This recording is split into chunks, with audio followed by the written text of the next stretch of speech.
Hello students, good morning.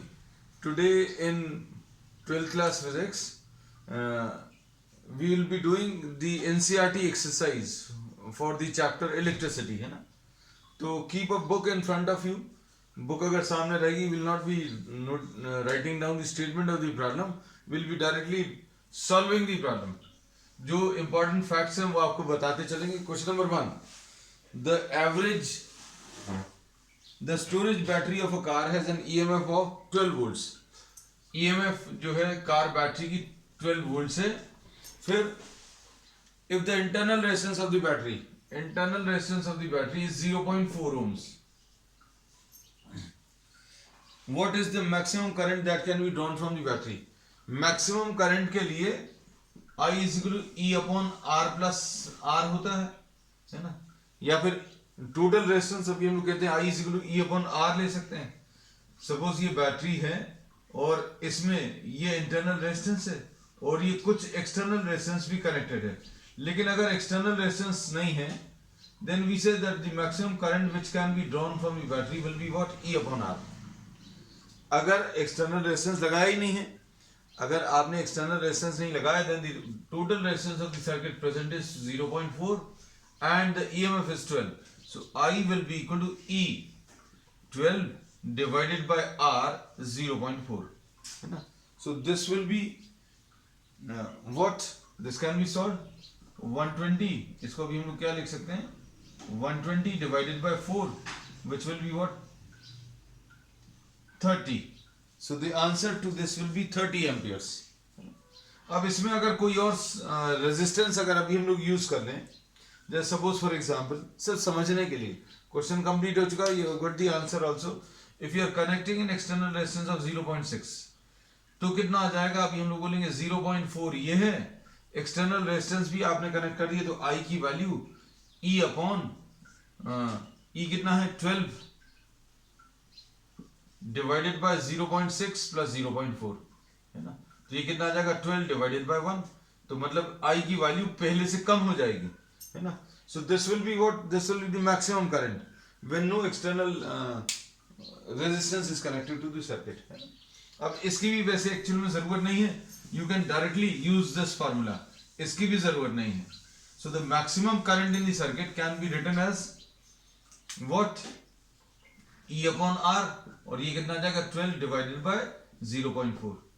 हमने वो पूरी चीजें समझा दी, बनाया इसलिए था diagram so that everything is clear. लेकिन अगर आपको करना है शॉर्ट में अगर करना है then this can be the solution.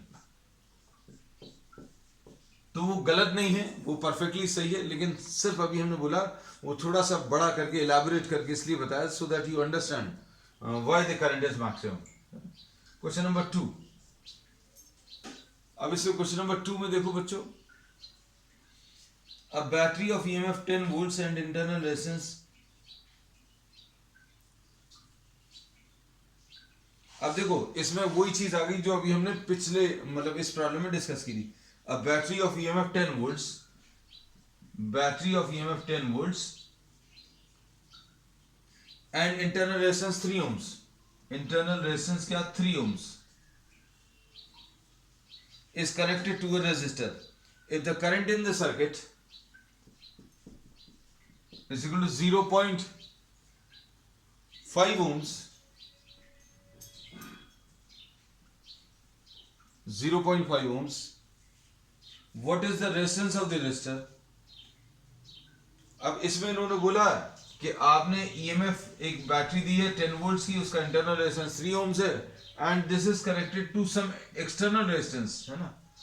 And the current through the circuit is 0.5 ohms है ना. अब इसके बाद इन्होंने बोला कि आपको एक्सटर्नल रेजिस्टेंस निकालना है तो आई की वैल्यू बच्चों अब E upon R plus capital R ऐसा कुछ आ जाएगा. अब ये फॉर्मूला अप्लाई करने पर क्या आ जाएगा? 0.5 is equal to 0.5 is equal to E upon 10 upon R plus 3. तो r plus 3 will be equal to, इसको सिंप्लीफाई करें 10 डिवाइडेड बाय 0.5, ये इधर आ गया, ये 0.5 को इधर ले आए, तो R प्लस 3 की वैल्यू बच्चों कितनी आ जाएगी 20 ohms, और R की value will be 20 minus 3 which will be what 17 ohms. तो the external resistance connected to the circuit is 17 ohms, है ना. तो पहले वाले प्रॉब्लम में और इस वाले प्रॉब्लम में डिफरेंस क्या है, वहां पर no external resistance was connected to the circuit and the resistance used was internal resistance. अब इसके बाद इन्होंने बोला what is the terminal voltage of the battery, है ना. तो टर्मिनल वोल्टेज, इसके लिए अभी हम आपको एक डायग्राम ड्रॉ कर दे रहे हैं. सपोज ये इंटरनल रेजिस्टेंस है, ये एक्सटर्नल रेजिस्टेंस है. आपको अगर सेल का इंटरनल रेजिस्टेंस, सेल का अगर टर्मिनल पोटेंशियल डिफरेंस बताना है, तो ये अभी हम लोग ए और बी पॉइंट्स के बीच में टर्मिनल पोटेंशियल डिफरेंस ले सकते हैं. अब इसमें देखो ध्यान से, ये वाली वैल्यू ये 10 ohms है और ये 3 ohms है, और ये वाला जो रेजिस्टेंस है ये 17 ohms है. अब आपको अगर सिंप्लीफाई करना है, आपको क्या चीज बतानी है, टर्मिनल पोटेंशियल डिफरेंस. ध्यान से देखना, टर्मिनल पोटेंशियल डिफरेंस अगर आपको बताना है, तो आप किसी एक पॉइंट से शुरू होकर दूसरे पॉइंट तक पहुंच जाएं. अब अगर आप यहां से चले ए पॉइंट से, वी ए माइनस वी भी बताना है, ये याद रखना. तो वी ए माइनस वी भी आप यहां से भी निकाल सकते हैं और यहां से भी निकाल सकते हैं. Just to explain the concept हम दोनों तरीके से निकाल के बता देंगे. अगर आप यहां से चले वी ए, अब आप यहां कैसे जा रहे हैं, हायर पोटेंशियल से lower potential. You are moving from higher to lower, मतलब डिक्रीज आएगा. हायर से लोअर अगर आप जा रहे हैं, मतलब there is a decrease in potential, और डिक्रीज को अभी हम लोग माइनस लिखते हैं. साइन कन्वेंशन जो भी आप यूज करते हैं उसी को फॉलो करना, आंसर परफेक्टली सेम आएगा. और इसमें करंट का डायरेक्शन भी मार्क कर लें, करंट ऐसा कुछ फ्लो होने वाला है. अब इसमें करंट ऐसा कुछ फ्लो कर रहा है, तो मतलब ये हायर पोटेंशियल है, ये लोअर, तो इसमें राइज आएगा, rise of potential plus I into R. R की वैल्यू कितनी है 3 ohms. यहां से चले, ये आया, फिर इसमें पोटेंशियल डिफरेंस लिखा, इधर पर पहुंच गए, तो ये वीबी लिख लिया. So just substitute the values अगर आप सब्स्टिट्यूट करोगे तो कितना आ जाएगा, V A minus V B will be equal to 10 minus 3i. और कुछ बच्चे क्या करते हैं, टर्मिनल पोटेंशियल डिफरेंस का सिंपल फार्मूला याद रख लेते हैं, E माइनस ए आर. तो ये भी ठीक है, कोई दिक्कत नहीं है इसमें. अब ये कितना आ जाएगा, 10 माइनस 3 इंटू आई, 3 इंटू 0.5, तो ये कितना आ जाएगा 10 माइनस 1.5 विच विल बी 8.5. अब वी ए माइनस वी भी बताना, तो यहां से भी बता सकते. देखो अभी हमने 3 तरीके बता दिए. एक तो किरचॉफ्स लॉ का यूज किया, ए पॉइंट से चलकर बी पॉइंट तक जाना, और ए पॉइंट से बी पॉइंट तक जाते समय जितने भी एलिमेंट्स हैं उनमें सब में पोटेंशियल डिफरेंस लिखना है. अब ए पॉइंट से चले, इसका पोटेंशियल डिफरेंस लिखा, फिर इसका पोटेंशियल डिफरेंस आई आर लिखा, बी पॉइंट पर पहुंच गया, तो वी ए माइनस वी भी आ गया, है ना. अब इसके बाद नेक्स्ट, ये फॉर्मूला डायरेक्टली यूज करके भी कर सकते हैं. दूसरा एक और तरीका ये है कि आप इधर से लिख लो. इधर से अगर आपको लिखना तो कैसे लिखोगे, V A minus 17 into I is equal to V B. इससे भी V A minus V B आ सकता है ना. तो ये कितना आ जाएगा 17 इंटू 0.5 विच विल बी 8.5. ठीक है. So you can follow any method, आप जो चाहें वो मेथड फॉलो कर सकते हैं. आंसर आपका परफेक्टली सेम आने वाला है. नेक्स्ट क्वेश्चन नंबर 3 देखो.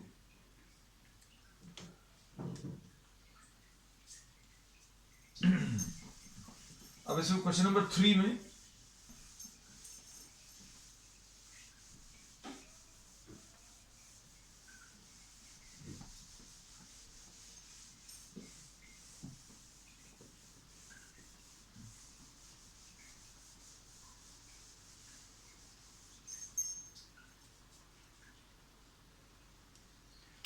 three resistances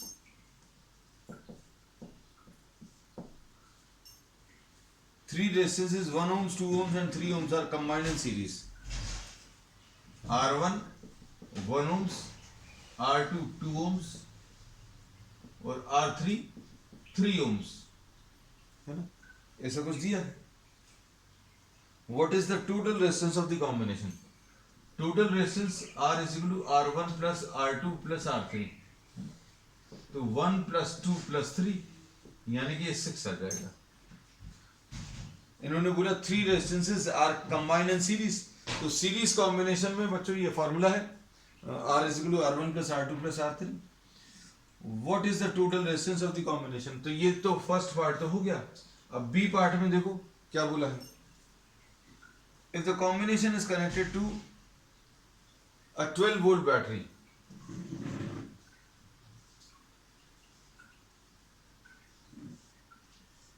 इसको भी आपने क्या किया, 12 वोल्ट बैटरी से कनेक्ट किया और इसमें 1 ओम्स, ये 2 ओम्स और ये 3 ओम्स, ऐसा कुछ आ गया.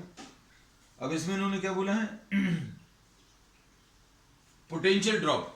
इसका पोटेंशियल ड्रॉप अगर आपको बताना है तो करंट निकाल लो. करंट अगर आप निकालोगे तो करंट कितना आएगा बच्चों, I is equal to E upon R, और R की वैल्यू 6 है. तो इसमें फॉर्मूला जो यूज कर रहे हैं वो भी लिख दें, I is equal to E upon R1 plus R2 plus R3. ये फॉर्मूला यूज किया. तो रेजिस्टेंस कितना है 1 प्लस 2 प्लस 3 और पोटेंशियल कितना है 12. तो I की वैल्यू कितनी आ जाएगी 2 ओम्स, 2 एम्पियर सॉरी. अब इसमें करंट अगर अभी हमें मालूम है, ध्यान से देखना, करंट अगर अभी हमें मालूम है तो करंट अभी हम लोग बोलेंगे 2 है, तो इसका पोटेंशियल डिफरेंस सपोज V1 लिख लें, इसको V2 इसको V3. तो V1 की वैल्यू कितनी आ जाएगी I R1 मतलब 2 इंटू 1, V2 की वैल्यू I R2 मतलब 2 इंटू 2 और V3 की वैल्यू I R3 यानी 2 इंटू 3. ये कितना आ जाएगा 2 आ जाएगा, ये 4 आ जाएगा और ये 6 आ जाएगा. 6 सॉरी, हमने देखो बोला तो सही था लेकिन गलत दिया. तो ये 6 and 4 10 and 2 12. ये देखो ये 2 वोल्ट्स आ गया, इसमें 4 वोल्ट्स आ गया और ये 6 वोल्ट आ गया. तो अब क्या कह सकते हैं, पोटेंशियल डिफरेंस 2 वोल्ट 4 वोल्ट और 6 वोल्ट है ना. तो अब हम लोग इसमें ये कहते हैं कि total potential difference will be what 12 volts. चलो नेक्स्ट क्वेश्चन देखो बच्चों.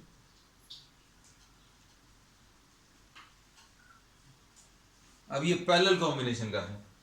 तो ये सिंपल, अभी हमें ऐसा लगता है these questions are based on a level which you have already done in 10th class. 10th class में इतना बेसिक नॉलेज अभी हम लोग को आ ही जाता है. 3.4. अब इसमें क्या दिया है, 3 resistances 2 4 and 5. 2 4 and 5 are combined in parallel. आपने 3 रेजिस्टेंसेस अब कैसे कंबाइन किए, पैरेलल कॉम्बिनेशन में लिए हैं.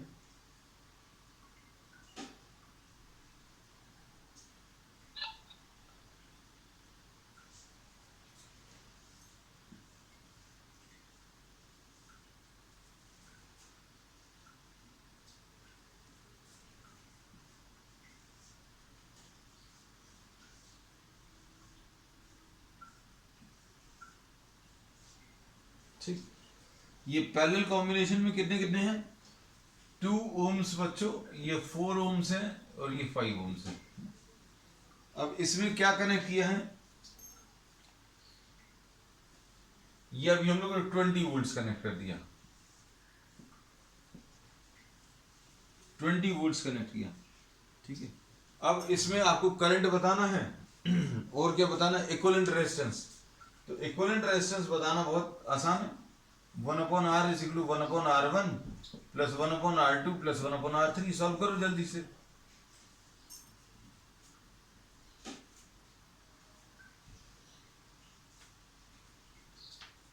ये सॉल्व करने पर कितना आ जाएगा, 1/2 प्लस 1/4 प्लस 1/5, 1/R की वैल्यू.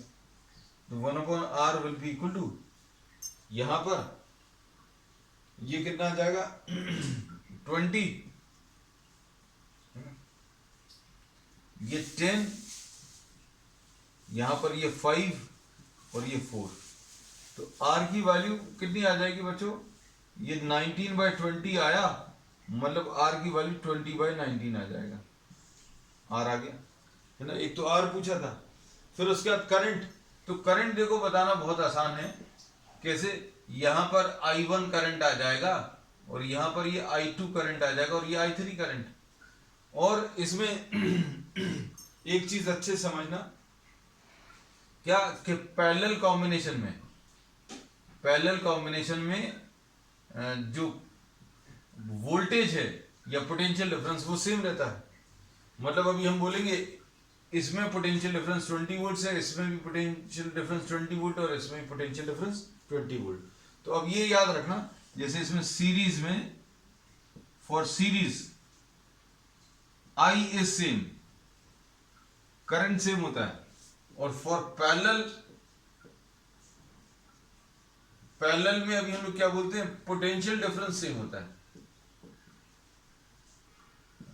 अब देखो ध्यान से, अब इसमें I1 की वैल्यू कितनी आ जाएगी, I1 will be equal to V divided by R1। इसमें पोटेंशियल डिफरेंस कितना है बच्चों, 20 वोल्ट्स। और अगर आपको करना है, ध्यान से सुनना, आप किरचॉफ्स लूप लॉ भी लगा सकते हो, किरचॉफ्स वोल्टेज लॉ, इसमें लगाओगे तो भी आ जाएगा, फिर इसमें लगाओगे तो भी आ जाएगा, और इस वाले में लगाओगे तो इस वाले में करंट आ जाएगा, है ना। तो आप कैसे भी फॉलो कर सकते हैं, है ना।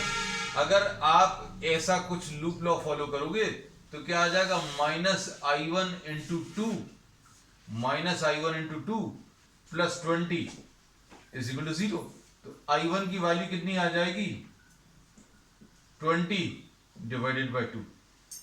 और अभी हम भी डायरेक्टली भी बता रहे थे, तो कैसे बता रहे थे, V/R1 है ना, 20 डिवाइडेड बाय R1 कितना है 2, तो ये 10। तो आप कैसा भी तरीका फॉलो करो, you will get the same answer. बीच वाला लूप अगर आप फॉलो करोगे तो कितना आ जाएगा, -I2 into R plus 20 is equal to 0। तो I2 की वैल्यू कितनी आ जाएगी, 20/4। तो ये डायरेक्टली भी लिखा जा सकता है, V divided bye R2। V कितना है 20, देखो अभी हमने बोला सभी में सेम आएगा, ये 5 एम्पियर्स आ गया। इसके बाद नेक्स्ट क्या है, I3 की value V divided bye R3। V कितना है 20 डिवाइडेड बाय R3 कितना है 5, तो ये 4 एम्पियर्स। तो ये 4 एम्पियर, ये 5 एम्पियर और ये 10 एम्पियर्स। चलो 10, 5 और 4, ठीक। नेक्स्ट क्वेश्चन नंबर 5 देख लो।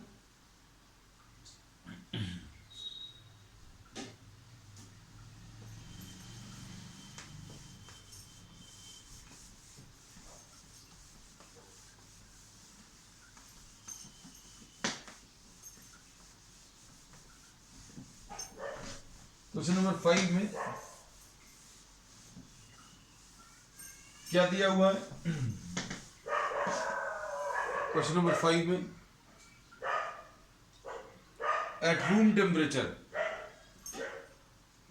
क्वेश्चन नंबर 5 में at room temperature 27 degree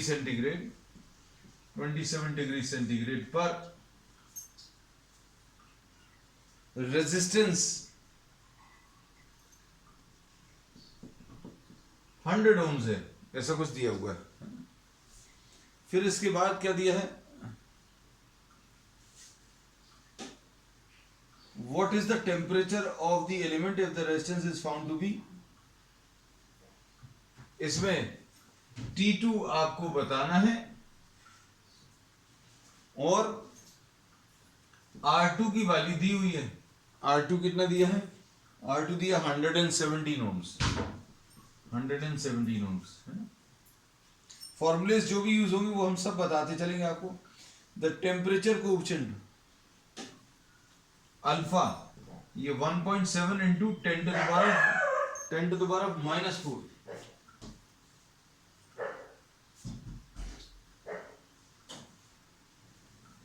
1.7 into 10⁻⁻⁴, ऐसा कुछ दिया हुआ है।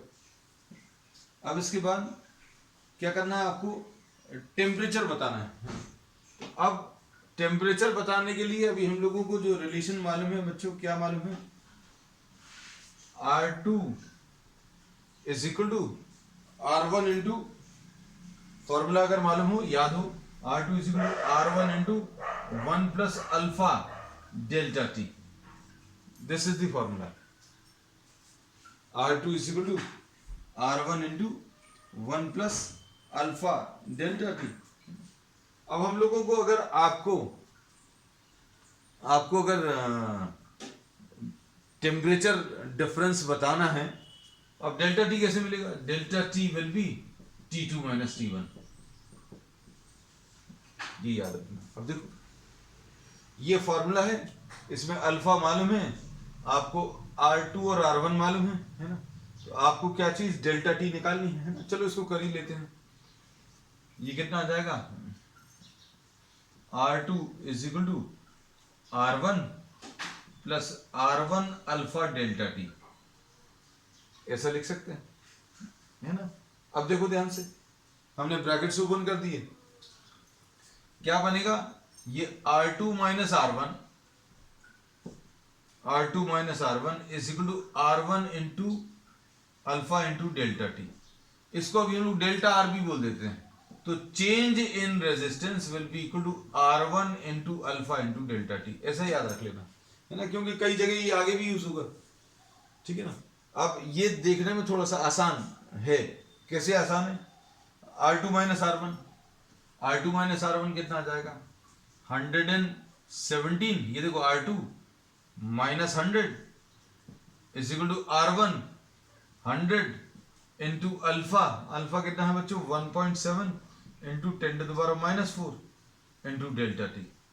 देखो वैल्यूज बहुत इजी हो गई।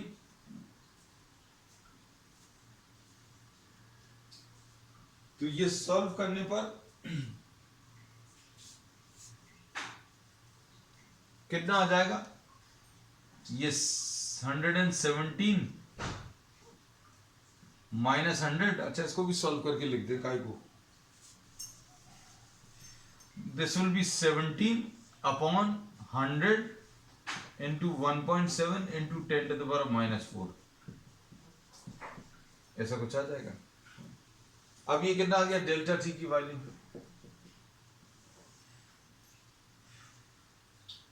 17, ये 10⁴ ऊपर चला जाएगा, पॉजिटिव हो जाएगा, ठीक है। और नीचे क्या आ जाएगा बच्चों, ये देखो 100 इंटू 1.7, 100 इंटू 1.7, ये 170 आ जाएगा, है ना। तो ये 17 10 टाइम्स कैंसिल होगा, है ना। तो ये कितना आ जाएगा सॉल्व करने पर, ये 1000 आ जाएगा।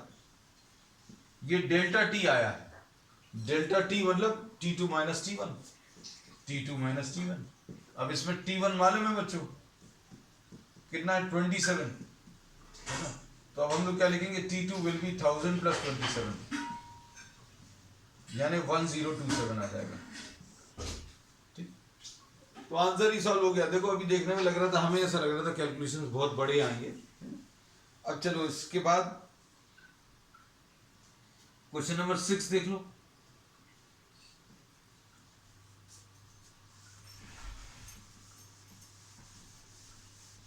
ये अब पूरा चैप्टर जो है, अभी हम लोग कहते हैं कि रिवाइज हो जाता है अगर आप चैप्टर एंड एक्सरसाइज कर रहे हैं ना।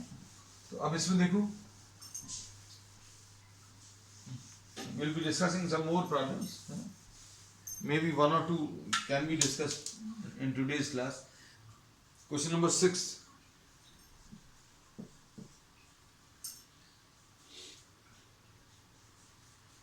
a negligibly small current is passed through a wire. A small current is passed through a wire of length 15 meters and uniform cross sectional area 6 into 10⁻⁻², 6 into 10⁻⁻7 sorry 10⁻⁻7 metre square. And its resistance is measured to be 5 ohms। Resistance इसका 5 ohms आ गया। अब इसके बाद इन्होंने क्या बोला, what is the resistivity. अरे ये तो सिंपल फॉर्मूला है, रेजिस्टिविटी निकालनी, तो R is equal to rho into L upon A है। तो अब रो निकालने के लिए क्या यूज करेंगे बच्चों, रो अगर निकालना है R A बाई एल, तो रो की वैल्यू R कितना है 5 into area 6 into 10 to the power -7 upon L 15, ऐसा कुछ आएगा। अब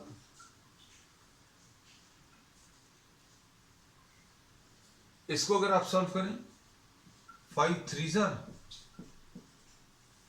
तो आंसर इसका 2 इंटू 10 टू द पावर -7, बिल्कुल ठीक, 2 इंटू 10 टू द पावर -7, ऐसा कुछ आएगा। अब इसके बाद क्वेश्चन नंबर 7 देख लो।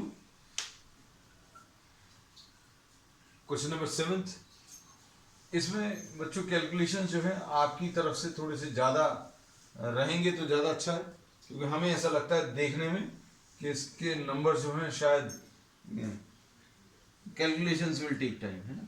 अ silver wire has a resistance of 2.1 ohms at 27.5। अब देखो इसमें क्वेश्चन नंबर 7 में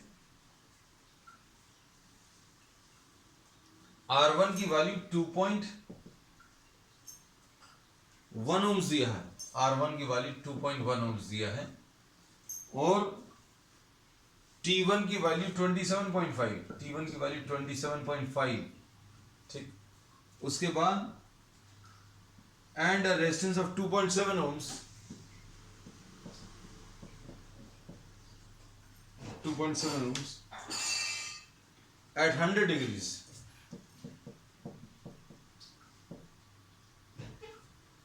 ठीक।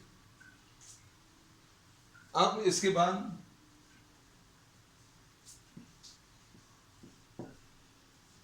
आगे क्या दिया है, determine the temperature coefficient of resistance, temperature coefficient of resistivity हो, ठीक।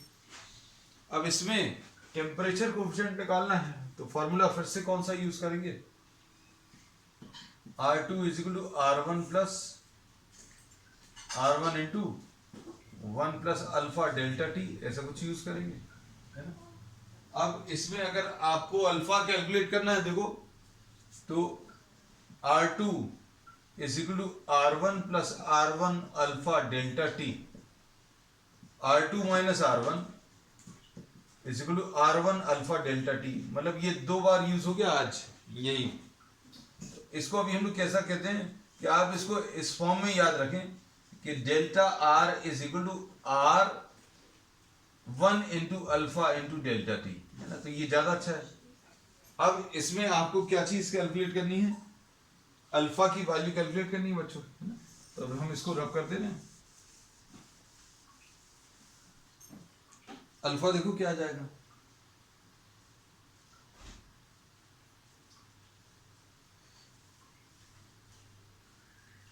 अल्फा की वैल्यू अगर आपको निकालनी है तो ये आ जाएगा delta R upon R1 into delta T. अब इसमें डेल्टा R कितना आ जाएगा, डेल्टा R की वैल्यू मतलब change in resistance R2 minus R1, है ना। तो डेल्टा R क्या चीज है, R2 माइनस R1 मतलब 2.7 माइनस 2.1, और R1 क्या चीज है, R1 इसमें 2.1 है, 2.1 रख लो, into delta T, delta T भी अभी हम लोग मालूम है कितना, T2 माइनस T1, 100 माइनस 27.5, तो ये कितना आ जाएगा 0.6 अपॉन 2.1 इंटू 72.5, है ना। तो ये शायद ज्यादा सॉल्व करना पड़ेगा, 72.5 3 2 जा 3 7 जा, तो ये कितना आ जाएगा 490 500। ये देखो ये अप्रोक्सीमेटली 2/7 7 49। मतलब अभी हम लोग इसको 500 मान सकते हैं, हम ऐसा अज्यूम कर रहे हैं ना। मतलब आपके पास समय कम रहे तो ये अप्रोक्सीमेशंस बहुत काम आते हैं। 7 7 49, 49 इंटू 10 मतलब 490 आएगा, और ये 2.5 भी था, मतलब ये 500 के आसपास ही आएगा, है ना। आप सॉल्व करके देख लेना। अब ये कितना आ जाएगा 0.4, 2 डिवाइडेड बाय 5 मतलब 0.4/100, यानी इसका आंसर 0.004 अप्रोक्सीमेटली 0.004 आएगा, है ना। और इसका जो एग्जैक्ट आंसर है वो दिया हुआ है शायद 0.0039, है ना। तो अभी हम लोग कहते हैं बहुत ज्यादा डिफरेंस नहीं आया। चलो अब क्वेश्चन नंबर 8 देख लो। A heating element has using nicro। अभी हमें इसमें भी लग रहा था कि बहुत ज्यादा समय लगेगा कैलकुलेशंस में, लेकिन हो गया।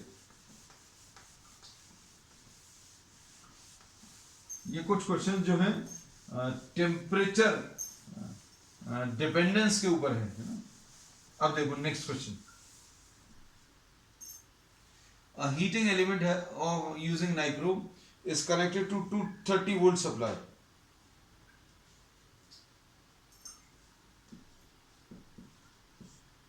वोल्टेज 230 वोल्ट्स कैसा दिया है। A current of 3.2 amperes, initial current।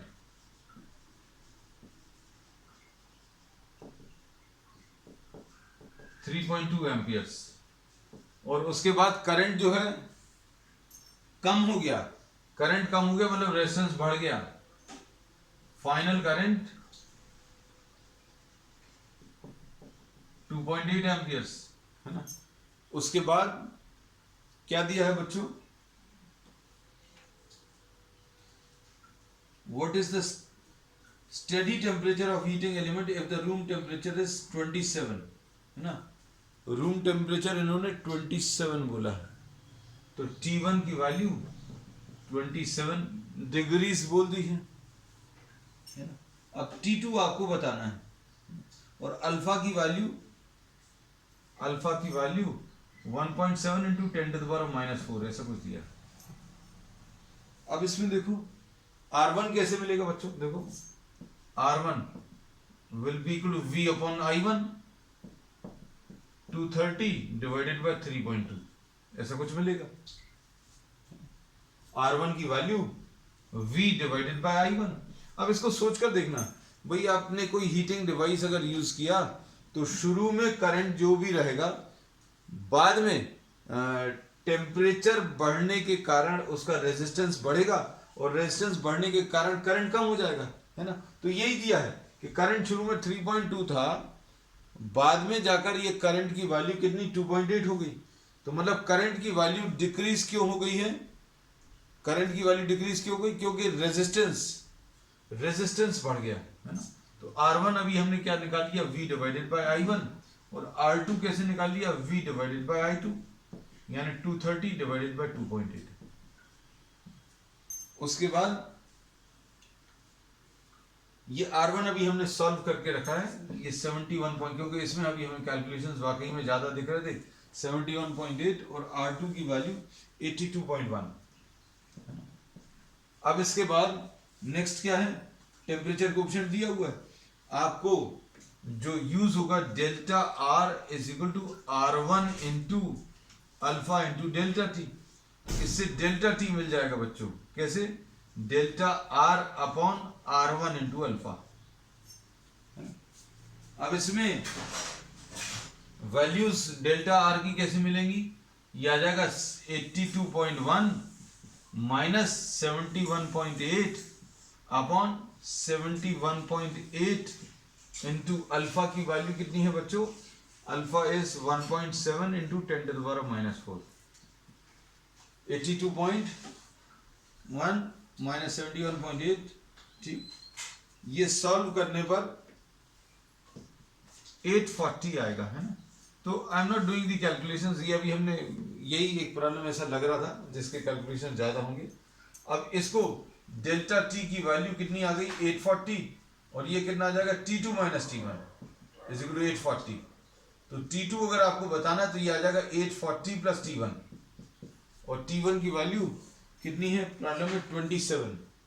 तो 840 प्लस 27 विल बी व्हाट 867, ठीक है। तो बच्चों आज के लिए इतना ही। We will continue the with the remaining problems on the next one. That's all for today.